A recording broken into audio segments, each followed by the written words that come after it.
City, but I've told him, I said, in this business, it doesn't take long to go from Bono to Bozo. So don't get your head too big. What's going on, Giants fans? Back here with an emergency broadcast. The New York Football Giants this morning have fired head coach Brian Daboll. It is official. Brian Daboll fired after the Chicago debacle yesterday. And not a surprise, maybe a little bit of a surprise that they did it before the bye week, but there was so much pressure on the organization from the media, from the fans, and who knows what in the hell was going on in the locker room. But it's over with. Brian Daboll becomes the second head coach fired in midseason in this decade. A lot of fans didn't think Mara and the front office would do it. They pulled the trigger. The last time they did it was Ben McAdoo. And I made this post earlier today. McAdoo, ultimately was fired because of the Eli Manning shenanigans, and he lost the locker room. Let's be real. I mean, McAdoo lost that entire locker room. But he was fired in his second season at 13-15. Brian Daboll here in his fourth season gets fired after week 10 with a record of 20-40-1. Not including the 1-1 record in the playoffs. And I mean, there's a lot of records that Brian Daboll has broken along the way, and not good records. He leaves this organization 24 hours after setting the record for most home losses in a row with 11. And there are so many little nuggets along the way. The Giants, how many times they had a record this year now when you have a 10-point lead in the fourth quarter and still lose. And over the next few days, we'll be compiling, I'm sure, a lot of stats that show just how bad it really was, how bad it really got. But I mean, that's it. You wanted it, you called for it, it's over with. The Giants last year were 3-14. You might be lucky if you get a third win this year. You should have had a lot more, but you were 3-14. It's been a steady decline since the 2022 year, the fantastic run that he started off with as head coach, winning coach of the year. Making it in the playoffs, getting the playoff win, 9 wins, 6 wins your next year, 3 the next year, and you're fired with 2 wins in your last year. So a steady decline.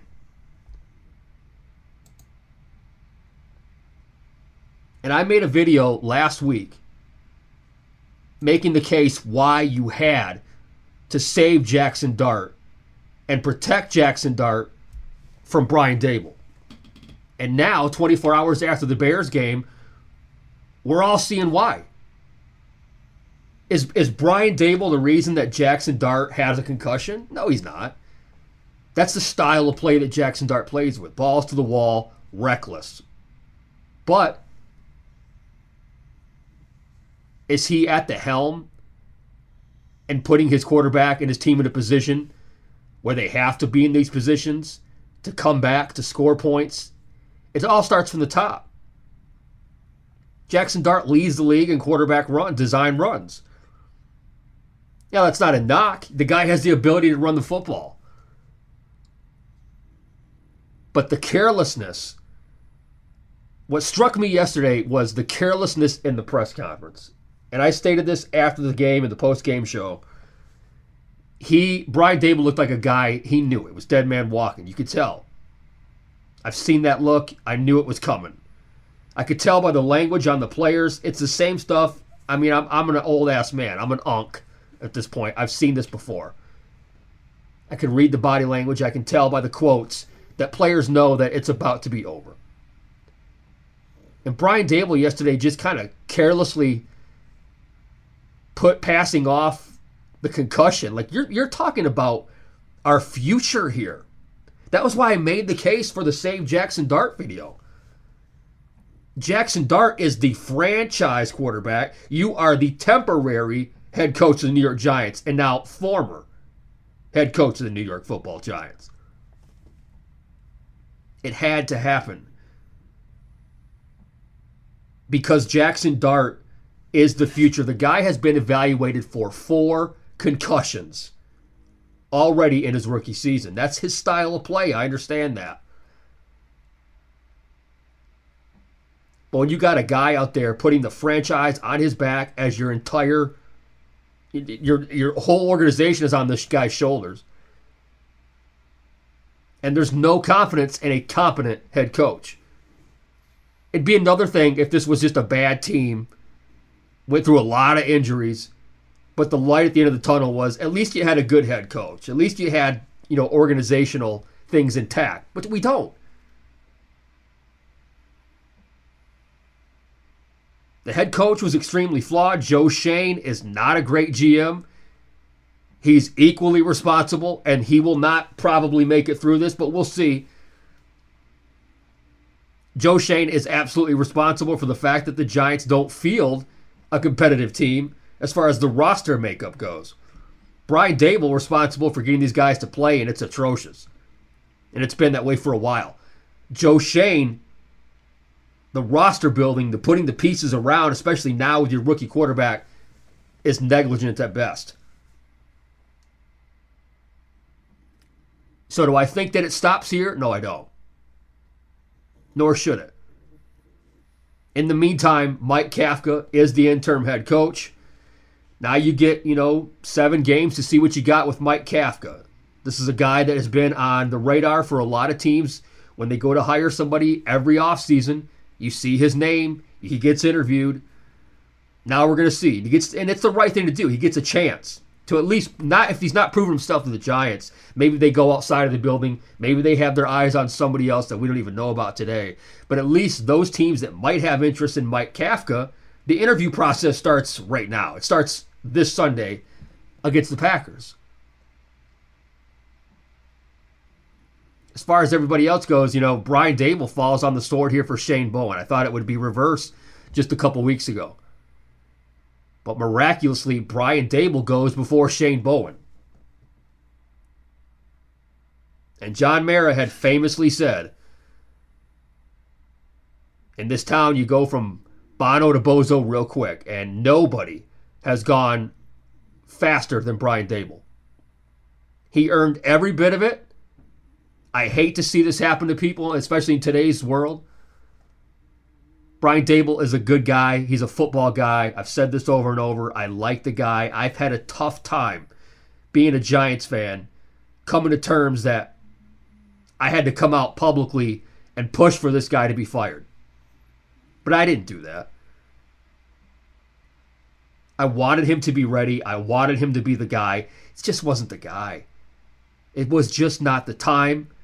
He had the resume. He had the quarterback guru status with Josh Allen in Buffalo.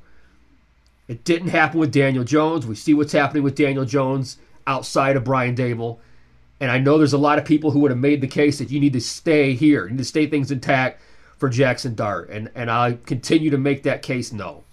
Jackson Dart is the reason why you have to pull the plug on Brian Daboll. Jackson Dart is successful in spite of Brian Daboll. It's just a reality. So it's over. Now as fans, we can shift our blame elsewhere. This entire staff, I think, is gone by the end of the year. I'm 50-50 on what's going to happen with Joe Schoen. If it was up to me, he'd be gone. But I feel like everything that I know, that the front office seems to have a better standing and a better view of Joe Schoen, so it would not surprise me if he stays. But in a couple months, we're back to square one. We're back to looking for a head coach. And this is different. I know people are like, well, now we got to blow it all up again. And they're mad about that. The difference the last time is when the Giants were going through this process with Shermer, or after McAdoo with Shermer, and Joe Judge, And then with Brian Daboll again, there just wasn't pieces there.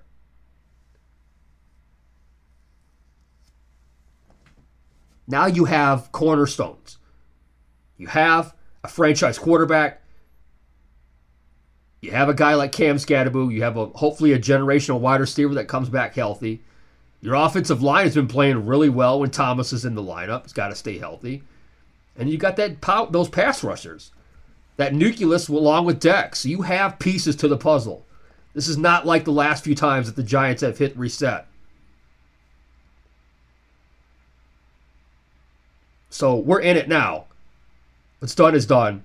Brian Daboll is no longer the head coach of the New York Football Giants. And, we called for it. We wanted it. And obviously, Mara would not have made this decision if he didn't think it was the right move. You want to know how hard that was for him today? I think he personally likes Daboll. And let's not forget, guys, this is happening right as the HBO Hard Knocks cameras are rolling. You want to talk about drama? There it is. So now the entire NFL world gets to see how Mike Kafka, with cameras rolling, runs an organization on a day-to-day basis. So it was a long time coming. It's been earned. With these collapses are unreal. Somebody has to be held accountable. And it's just bigger than, I hate to say it, but it's bigger than Shane Bowen's defense. It really is. And it had to start with Brian Daboll. It's just the start. Remember that. It is just the start. So the Brian Daboll era ends here on November 10th, 2025, after another collapse in the fourth quarter from the New York Giants. And we'll see what happens going forward. Jackson Dart has a concussion. He's going to have to clear protocol. I still think he's out this week. And I said this earlier today, it would have been another fireable offense if Brian Daboll would have started Russell Wilson over Jameis Winston. Hopefully Kafka makes the right decision.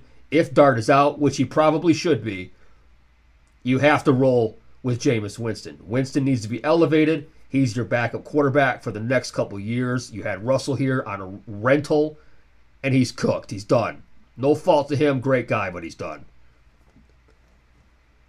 So we'll see. A new era has now begun as we go into this Packers game this week. Week 11 comes in with a brand new era as the Brian Daboll-led New York Giants are a thing of the past. We'll be talking about it all week. Got content dropping. I just dropped a Brian Daboll song. There will be videos coming out all week. Kind of feel like we've hit the reset button, so let's see what happens. I'll be here on YouTube and Facebook at Mr. Chuck Knoxx, and of course on Twitter, Instagram, and TikTok for more content at Chuck Knoxx. But we got a lot to talk about. We went into this week dead on arrival, but now there's a new sense of let's see what happens. And we'll find out real quick because the Packers are coming in on Sunday. So till then, Giants fans, I will talk to you guys real soon.